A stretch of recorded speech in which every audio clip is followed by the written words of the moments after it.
We are here cooking once again today. Thank you so much for joining us, everyone. Big shout out to the sponsors of the channel, of course, Cooley Cards and Gaming, best deals around. Check them out. 7 locations all throughout the country, mostly up here, one in Miami too. And of course, Gamer Sanctum, our favorite place to play in Sparta, Wisconsin. We love Tim and the gang. You can check both of those places out on the social medias. Let them know I sent you, and they'll be happy to help you out. All right, what do we got today? Sammer Fab's out here filming for me. I think he likes filming for me because he gets the taste test. I do. We've got an Angus brisket flat today. All right, get that out on the magic cutting board here. Now this is it's just a little over 5 pounds, and it's a flat. So unlike a regular brisket, this probably won't take 15 hours to cook. We're probably looking at maybe 4 hours to get the main cooking done. But we're gonna do something a little different today than we've done in the past. And we haven't done brisket in quite a while. So I figured, what better time to do brisket than right now? And hey, Father's Day is just around the corner. So a big shout out to all you fathers out there. I'm actually one too. Danielle gave me my presents a little bit early, and she spoils me, and she doesn't need to do that.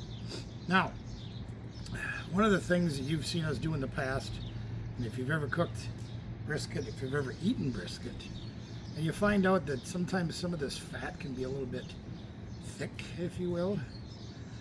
Obviously, some people will say, oh, the fat's the flavor, you've got to leave the fat on there. Well, that's true. It also helps keep the moisture content up. However, if you've ever tried to chew through some of the gristle that's left when people make a brisket sometimes, it's not always the most pleasant eating experience. We also want to have the fat for another reason that we'll talk about later. So what I'm doing right now is I'm literally just trying to remove the hard fat that's hard to chew through. When you get that gristle, it's just, Not everybody wants to eat that, so we're going to try to cut as much of that off as we can without destroying the brisket. Now, we've got some here. Now, I use a fillet knife. I've got this old fillet knife that I really like. This is always done right for me. Biggest thing you gotta do, though, is you gotta have a sharp knife. As long as your knife is sharp, you should be able to get the results that you need as far as trimming goes. And throw it on your shoe, because that's always fun. All right, we'll get that later. Another thing I always want to do when I'm doing a brisket, and especially when it's a flat only, because flats, again, they don't have the thickness like the point and the whole brisket may have. So we're going to try to keep the, I guess for lack of a better term, sharp ends of the meat off of this meat, because we don't want to have pieces that burn on the ends. And everybody says, oh, but burnt ends are so good, and you're absolutely right. Burning the food while you cook it is not exactly what you want to do when it comes to burnt ends. One more piece here that I'm not real happy with. There we go. That don't look too bad. Save you for later. Flip it over to the fat side. You can see there's that huge fat cap that usually comes on a brisket. That's going to fall down. Leaving some of the fat cap behind, like a 1/4 of an inch thick or so. Most of this is pretty good, but if you push on that, you can feel it. That's hard fat. We're kind of trying to avoid the hard fats, because that always gets to be icky. So we'll get some of that cut off. And again, you don't want to mangle the meat, so it's not the best to try to get in there and get every last piece of that out of there. And like some people say to you, if you cut all the fat out, you get rid of all the moisture and all the goodies and the flavor. So we're not looking to do that. We're just looking to get the bulk of the hard fats off. Probably should get that off the ground. I need that. That'll be all right. So this literally is an easy trim. It's not a whole lot of thinking behind it. There's not a huge fat cap like there is on a whole brisket. Just doing the flat isn't so bad. But, I'll be honest with you guys, the price on this was really you couldn't pass it up. It was, getting to be a close to date. It was cryogenically sealed. So I figured, you know, we can put that in the freezer for a little while and make sure that it stays good, which we did. It's been in the freezer for, I don't remember how long, maybe a couple of weeks. But like I said, even though I wasn't ready to cook brisket the day I found this, I was bound and determined to buy it because it was only like 30 bucks. It wasn't too bad. Oh, I wish I'd get into this a little bit deeper. But I'm trying not to mangle the meat. I think we'll go with that. I'm gonna need that pan. So, now there's one more I want to cut. Yeah, I'll get them. They are legging it. So. Yeah, we'll get it clean. We'll wash it and fix that up. There we go. All right. Those butt heads. Yeah, I'm pretty happy with that overall. Let me get that. You dog. We'll edit this part out.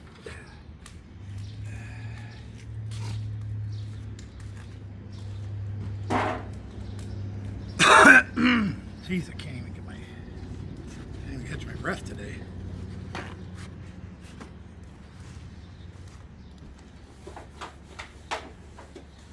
So here we are with our brisket trimmed up.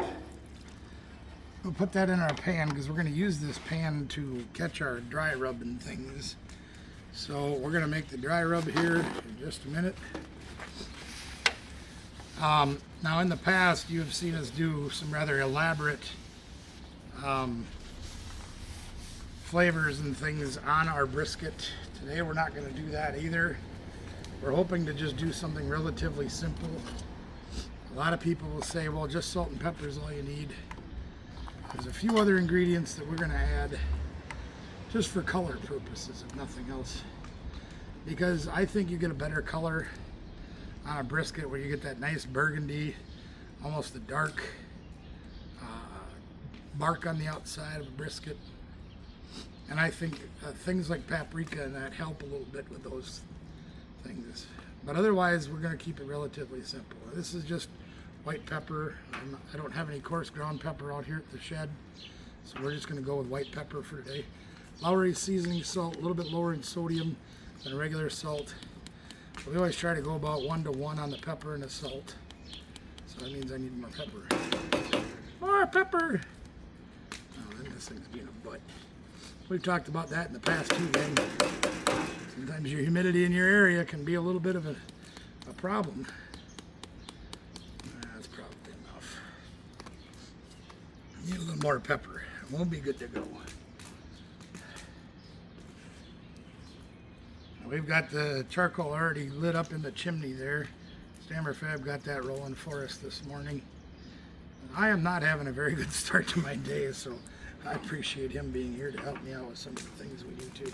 Now again, we're going to add ground paprika because I think paprika gives us that nice color. It also does add a little bit to the flavor. We're going to be adding a little bit of ground turmeric, again just for the flavor, and for those of you that may have joint issues, turmeric's a great thing to have. And this is just coriander, just a little bit of coriander to help us with the color and just a little more flavor. So that's pretty much going to be it for our dry rub. I didn't make enough, as usual. We need a little bit more because I've always underestimated this. The size of my brisket cannot be underestimated.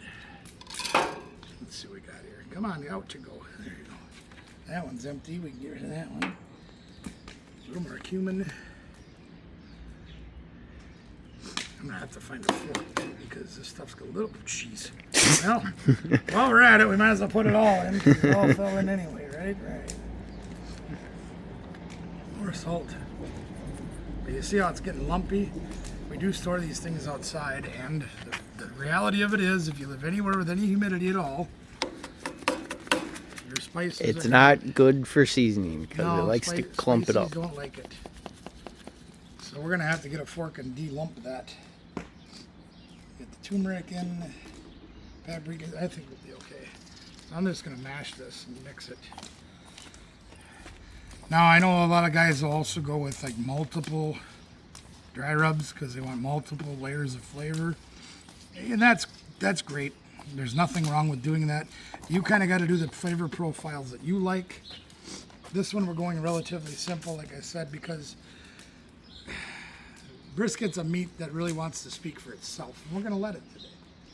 All right, so let's get some heat going. We got to get some charcoal in the grill here. We're using our horizontal offset smoker today. I always like to start with charcoal because it's a lot easier to keep lit when you're starting up. Once we get going, it won't be so bad. But hickory, I'm going to add some hickory to it just to get things moving. That's kind of fun. I've never done that before. The paper's still in a pile burning in there.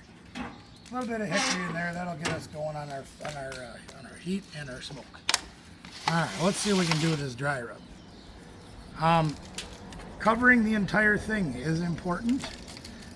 Covering every last micro inch of this thing with dry rub is not as critical as it is to just make sure that it's even. Now I put a lot more on there than I had planned on, but since we're not using a binding agent, things like that, a lot of it's probably going to fall off, as you can see there. Ooh, that's strong. The flavor's strong with this one. Oh, it's too early in the morning and I'm having delusions. There we are. That's more than I'd planned on, but it should be all right. We will lose some of that as time goes on, while we're cooking, while things sweat, all that stuff. Every last bit. There we are. I made a little more dry rub than we needed, but it should be just fine, they said. It'll be fine, they said. Might as well put it all in there. There we are. All right, so now we've got to hurry up and wait for our our grill to get hot. Got our dry rub on there. Should be ready to go with that.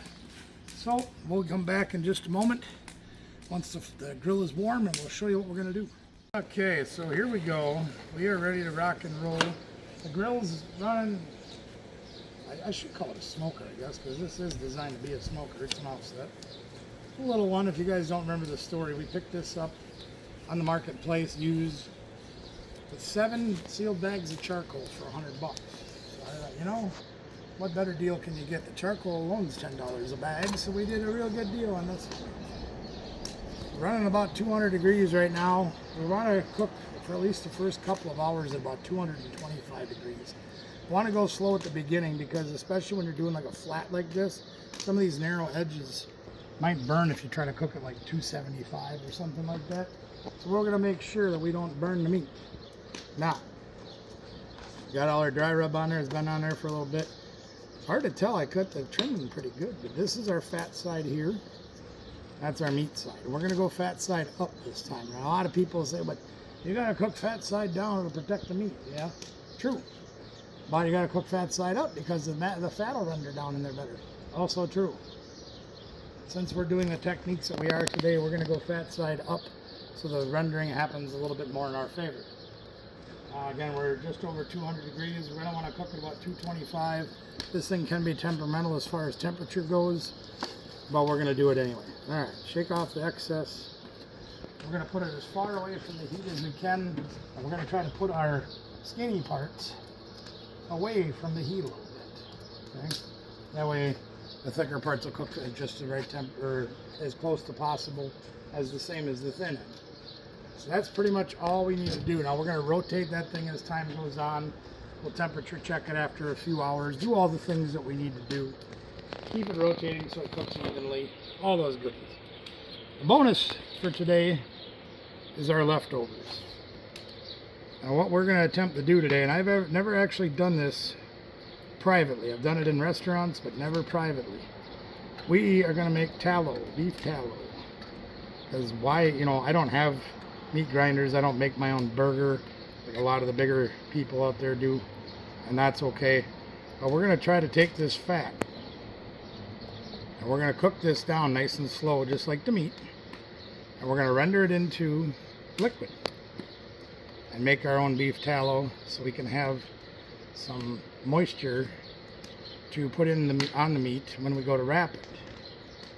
Because, you know, I mean, you can use your apple cider vinegars, your waters, your citruses, all those things for spritzing will do a great job keeping your meat moisture levels up and make them all happy and everything like that.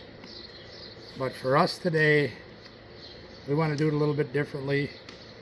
What better moisture to put into your meat than the meat itself, you know? So that's our plan for today, is we are going to try to render this all down into beef tallow. That is the goal. There we are. We're just going to put this right on the smoker. Right, oh crap, our temperature shot up. We're going to put that right on there as well. Got to close our vents down a little bit because the temperature just shot up to 50 degrees. No problem. Now, one other thing that people will do a lot of times, they'll say, well, there's no smoke coming out. Look, there's no smoke coming out. Technically there is. Clear smoke is what you want. That's clean smoke. That big fluffy white cloud stuff that comes out, that's dirty smoke. While it looks good in the pictures, it isn't always as good for your meat. Either one will give you smoke flavor, very true. But we like to try to limit that amount. Now here you can see, now it's turning into a little bit of white smoke. Just because we're trying to bring the temperature down. We got it a little too hot. That's alright. We'll bring that temperature down. We'll show you some progression as time goes on. And when we get to the next critical state, we'll let you know. You know, sometimes this can be the hardest part, especially with a person that doesn't have a lot of patience like I don't. But you know, watching the smoke roll is great. Temperature's still about 240 right in there. A touch warmer than we wanted, but that's all right. You know why it's all right? When you get to sit with this little girl right here. Lulu, come and hang out with me in the shed. Say hi, Lulu. It just makes your day a little bit easier, a little bit brighter when you got a cute little dog like this. We just happen to have 3. So we're about 2.5 hours in. Temperature's been really fluctuating between 200 and 250. We're holding about 225 right now. Now over here, let's take a look and see how we're doing so far. I know we got a ways to go. You can see our tallow is coming out really nice. We got lots of nice tallow in there, and the brisket I think I'm gonna flip. So let's take a look at that. She's cooking. She's cooking slow, but she's cooking. But that's what we want. But you notice that that thing is really, really dry. That's gonna be all right. We're gonna make it happen, Captain. In fact, you know what I think I might do? I think I might. I can figure out. There we are.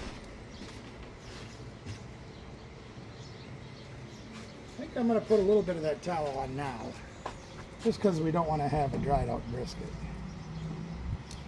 So when you do tallow, let's say you do it in the oven or whatever, you're gonna get a nice clear beef broth, if you will, I guess, for lack of a better term. But when you do it in the smoker, you get some smoke flavor incorporated into your beef tallow.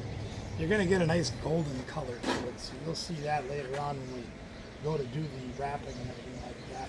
So we're going to bump the temperature up just a little bit, try to get to about 250 to 275. Now that we've gotten our established smoke in there and everything like that, we're going to crank the temperature up a little bit. Just so we can get the cooking here, because again, we're about 2.5 hours in. I'm not really overly concerned about time. I am a little bit, time constraints are a little bit tight, but it shouldn't be too bad. We're probably going to try to look to get this done in about 5 hours, so we've got a few hours to let it rest. Yeah, we're going to be close. So we're going to get things moving on here. Hickory's burning down real nice. Take a look at that. We've got some nice hickory going in there, nice flames going on in there. Good stuff happening. Stick around. We're not done yet. Well, we're about 4 hours, give or take, into this cook. We're having a little trouble getting it through the stall, but come on over here and take a look at this real quick. We added another splash of the tallow. We've got a little bit left for the wrap. We're running about 165. You can see the bark is coming in really nice, good color to it.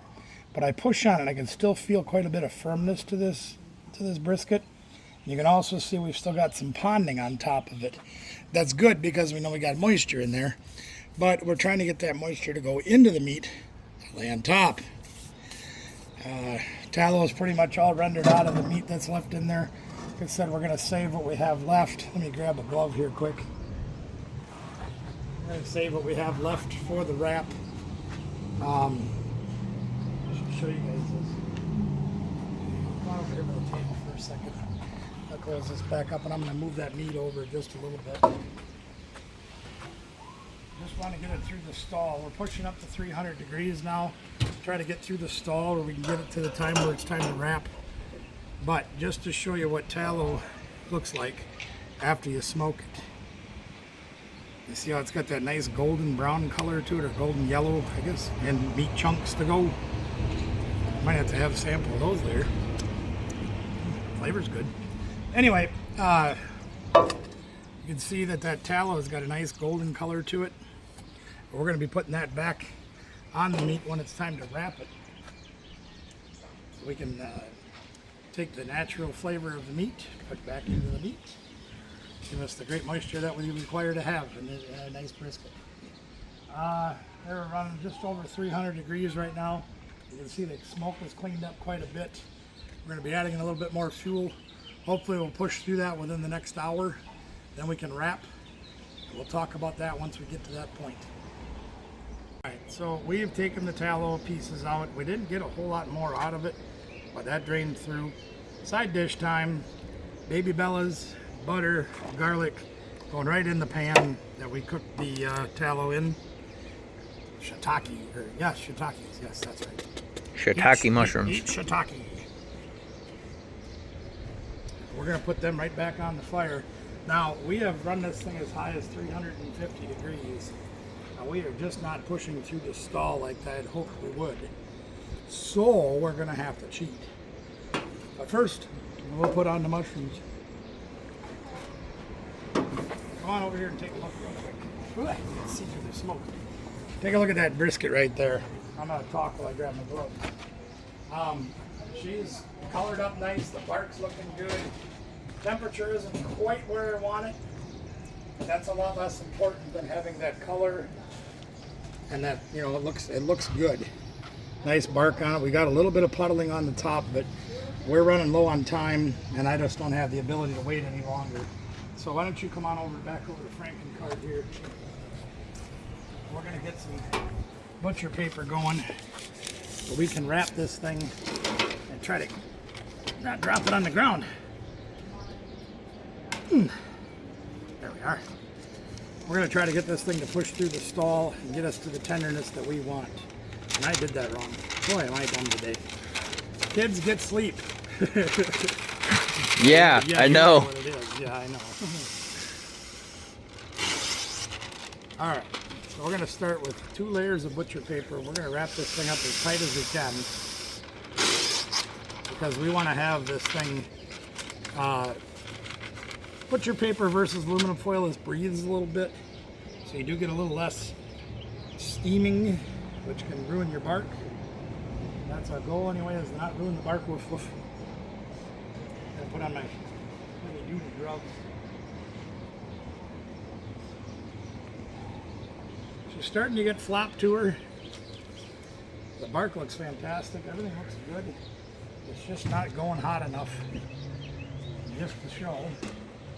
Let's go see if we can probe this thing. Now we're probing it, and you can still feel some resistance in the meat. You know, it's 150, pushing 160. It's still pretty tough in the middle. So we're not going to take any more time to deal with that. Bark's good. Yum, yum. All right. Let's get our tallow out. This is all we have left. A natural liquid that came with our meat. Why waste it? Why waste any of it?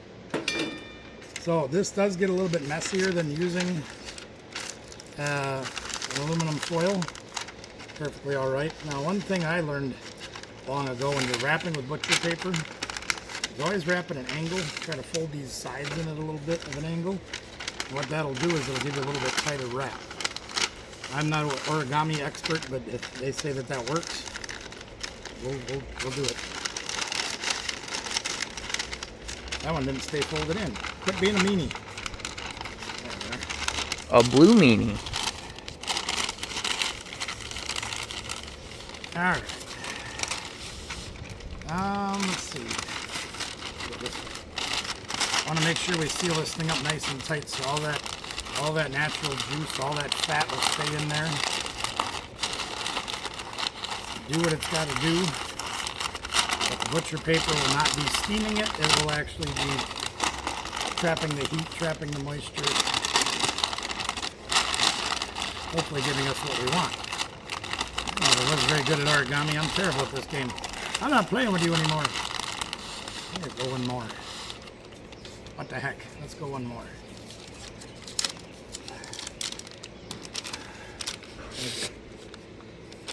Stuck. There we go. What the heck is going on here? Oh, I see what happened. Popped out of the roller. No Bay City roller for you.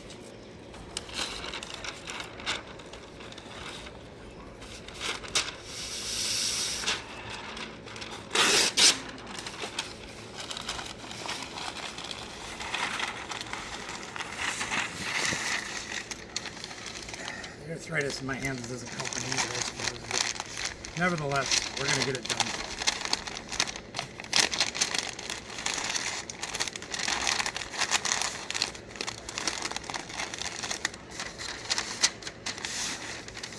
It's a hard fight when your hands don't want to cooperate. The paper don't want to cooperate.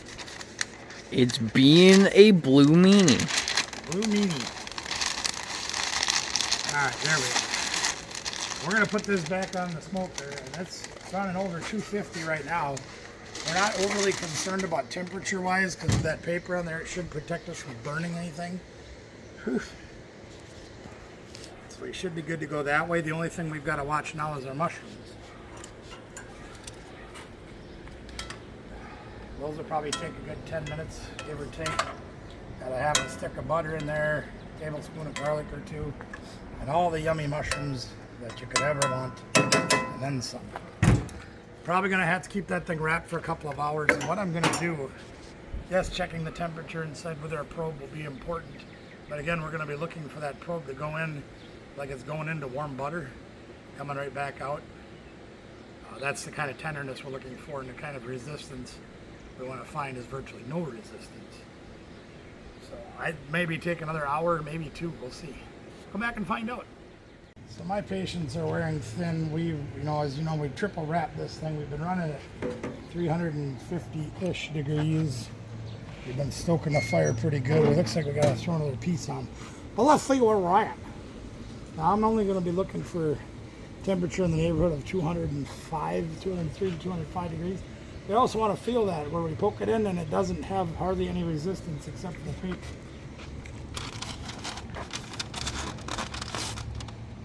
So we're 194. And this is how we tell when it gets done. It's 189. Oh, we're getting close. Once we get through the paper, it's feeling pretty good. 198. So we're almost done. But then we got to test our patience again, because once we get done cooking it, we're going to let the temperature fall down while we let it rest until it gets to about 150. That way when we carve it, it won't come crumbling apart as much as it will if we do it when it's super hot. So I'm going to throw one more chunk of wood on, make sure we keep our temperature up. We should be done soon. It's going to be a 7-hour cook for a little bitty brisket. Woo! Stall, we finally got it up the temperature. We're about 206 degrees. And now my least favorite part of them all, the weight, is what we're going to do. I probably should get this out because I'm going to need this. But I'll show you before we wrap it up. Now, some people will tell you, well, you got to put it in a cooler to let it rest. Well, you trap that much heat in, these things will continue to cook and you'll overcook your brisket. Now, that doesn't mean it won't happen here, but we're going to hope for the best.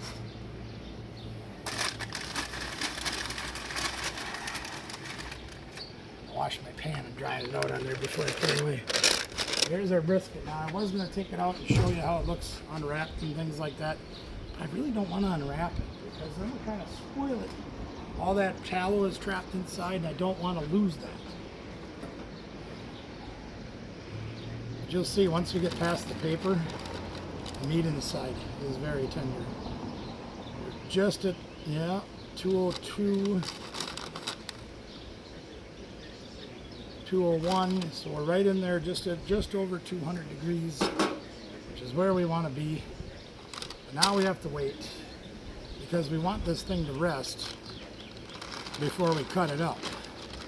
That way it won't be crumbling and falling apart and burning your hands when it's 200 degrees. So we're gonna let this rest. We've got a little mission to go on. We're gonna let her try to get down to about 150-ish degrees, and then we'll cut it up. Let's go. Good job, babies. All right, here we go. I haven't checked the temperature since we got home. We literally just got home. She still feels pretty warm inside. Let's take a look.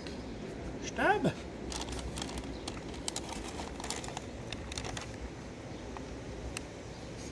$160 yet. 148. I think we'll be okay to cut it now. Let's take a look and see what we got. Hopefully I know what I'm doing. Ha! Look at all that tallow in there though. We saved all that juice to be in there with that brisket. Oh my goodness. Oh my goodness. Holy moly. There. I gotta get some gloves on. Give me just one moment. I'm going to be licking my fingers all night, either me or the dogs. I'm not sure which. Both, probably. Probably. Hey, what you got left in here? Got anything for me? Yeah, I'm sure you're waiting for yours too, aren't you, girls? Yes, you are. Yeah. You're probably going to get it too. It's probably going to run right down on you. All right. Let's take a look at what we have.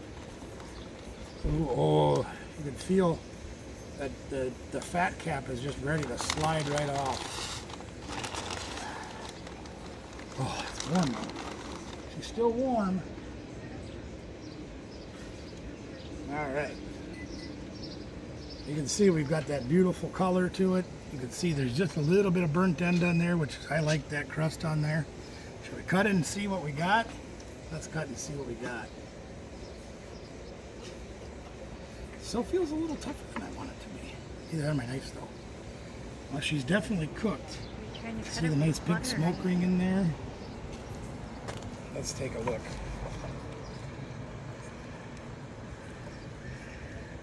She's not as tender as I'd wanted it to be. It is out here though, I think.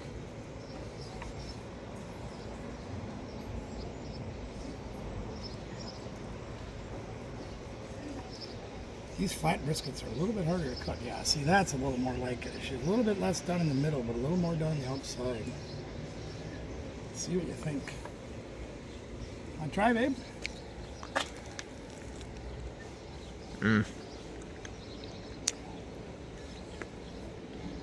Oh, that hickory's really good. Oh my goodness. That is brisket at its finest right there. I think it turned out really good. Flavor's good. You notice it is, because we let that temperature come down a little bit, we're getting a few bits and burn it. But you can see she'll just pull right apart. I'm not going to do it, but because we don't want it to crumble, we want it to be sliced and nice to eat. There we go. We got brisket to eat. We got taters to make. We got to get this over to Mom and my brother so they can have some. Make a nice dinner for them as soon as I learn how to use a knife. This is hard to do when it's skinny like this. There we got it. We're going to be eating good tonight, Martha. Is that what he says in that video? Yeah. You want to try one of these burnt ends? Check this out. Try that one. All that flavor is all trapped in that corner.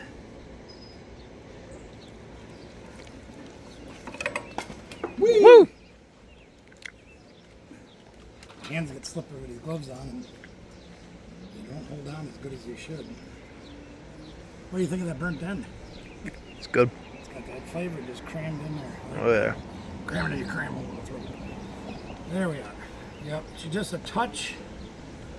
It's a little bit chewy in this middle. I'm gonna prove it to myself. Actually, it's not that bad. Better than that one. Yeah. The idea is, gang, you don't want the meat to crumble apart when you eat it, or when you cut it.